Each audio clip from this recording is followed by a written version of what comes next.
আর তোমরা নিরাশ হইও না এবং দুঃখ করো না। যদি তোমরা মুমিন হও তবে তোমরাই জয়ী হবে। যুদ্ধবিরতির পর প্রথমবারের মতো জুমার নামাজ আদায় করলেন গাজাবাসী। ধ্বংসস্তূপে দাঁড়িয়ে আশা আর বিজয়ের ধ্বনি উচ্চারিত হল ইমামের কণ্ঠে। শিশু থেকে বৃদ্ধ, শরীর মনে যুদ্ধের ক্ষত নিয়েই তারা হাজির হন আল্লাহর ঘরে। সেই মসজিদেও ইসরায়েলি হামলার চিহ্ন। পাথরের উপর বসেই সারিবদ্ধ হয়ে নামাজ আদায় করলেন সবাই। প্রার্থনায় ছিল নিহতদের আত্মার শান্তি ও আহতদের সুস্থতা। 2 বছর পর আমরা একসাথে নামাজ আদায় করেছি। আমাদের শহর ধ্বংসস্তূপে পরিণত হয়েছে। বহু আপনজন হারিয়েছি আমরা।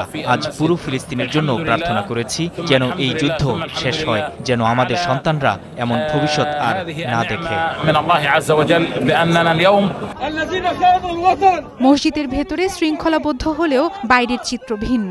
ইসরায়েলি হামলা থামলেও নিজেদের অন্তর্দ্বন্দ্বে রক্ত ঝরছে গাজার মানুষের। হামাসের সাথে প্রায়ই সংঘর্ষ চলছে দুগমুশ সহ বিভিন্ন গোত্রের। এসব সংঘর্ষে এক সাংবাদিক সহ নিহত হয়েছে বেশ কজন। অপরদিকে যুদ্ধবিরতির পর নতুন করে গাজায় 28 জনকে হত্যা করেছে ইসরায়েলি বাহিনী।